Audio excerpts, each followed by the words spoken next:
Daysville, look in this scenario in which the country of Georgia forms an empire.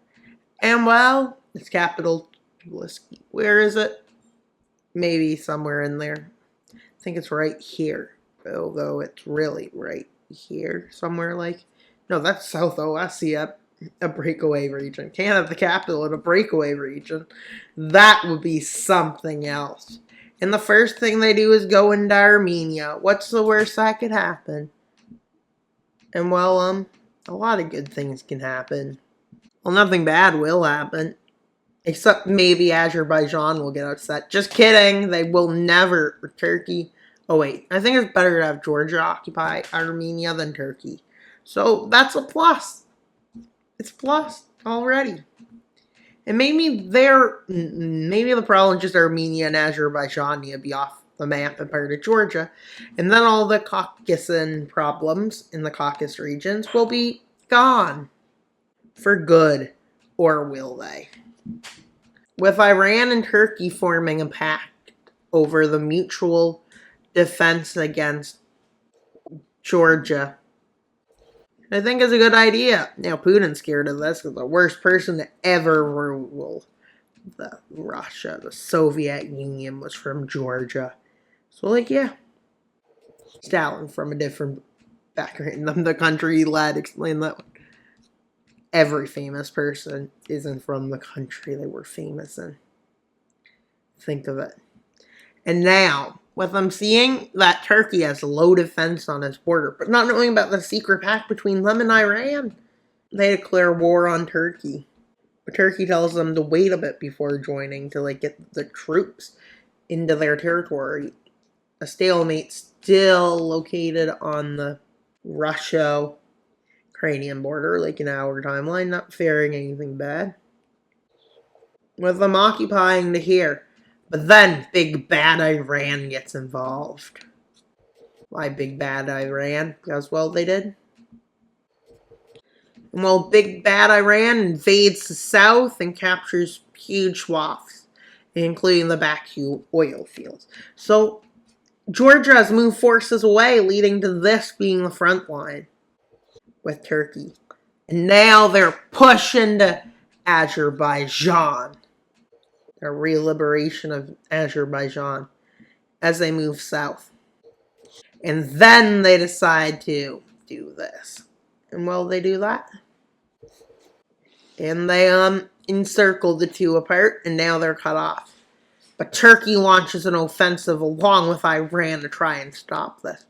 With Turkey pushing across the border, and this is where the borders met. Although, one small detail. Well, they have to move troops to hold the front, because now they got kicked out of there. But since they moved troops from there to here, they launch an offensive here. And they move down from here. Eventually, a big encirclement is created, with a push right towards Tehran. Let's look at this battle. And they try to seize the oil lands, which they do first, because they get around the Zagros Mountains. And then they do this. With Iran in trouble, they decide to re-liberate their most important area.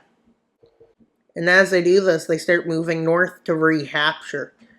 But during this advance, they move precious troops away from the capital, Tehran. And Tehran falls, followed by this, a people's rebellion happens, which stops this ruler. With them moving towards Ankara and into the Kurdish regions. And, well, they get to Ankara, but before it's too late, Turkey decides to up and surrender. Let's see how the peace treaty goes. They're getting fun for some real fun.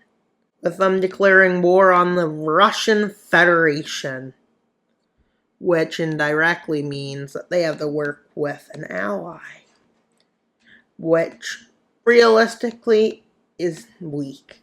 But this is a good opportunity for them. Because, well, Russia's distracted and they're invading Russia. Yeah, now that's what I call smart. Or is it? But anyways, them being like this is like the front line at this point. Let's say they managed to move to here for some reason or another because we got rid of NATO and everything. But once this invasion starts, the first thing they do is liberate Chechnya and Dagestan. Why these nations? Because, well, they help them and fight back against Russia. And by the time this is over, this is a front line. Now they start to spearhead towards Volgorod. Although this first spearhead fails as they're starting to do this. But Ukraine probably started to do this. Maybe did. Maybe they didn't, but who knows. As they start opening more of the front line, and actually Russia starts breaking down, its defensive forces start like launching mutinies and stuff probably. And what else would they probably be at? Well, they're probably like launching rebellions. With the land bridge to Crimea cut off and a quick fall of these areas. Georgia moving in these regions form their empire. They even make an encirclement and cut off this region of Russia. And they also encircled Volgorod, taking the city. Ukraine then moves in and re-annexes and with annexation forces and quickly re-annex Crimea. But this is where a new offensive is started by the Georgian Empire. With Ukraine stunned as they start marching into Crimea. And even take some major cities. Eventually, Russia agrees to give up territory and Ukraine agrees to give up Crimea. So let's see how the peace treaty goes, guys. You know what? I think I figured out the solution to the Crimea issue. It doesn't belong to Russia. It doesn't belong to Ukraine. It belongs to Georgia. Rightfully so. So yeah, let's give them it. But that's all for today's video, basically. But let's look at the lands. They extend from Crimea, southern Russia, through the Caucasus, into Iran and Turkey. And that's all for today's video. Please like, subscribe, and comment. Wild Mapper out, but not until you subscribe. Why should you subscribe? So we can get to 2,800 subscribers by August 1st. Bye, guys.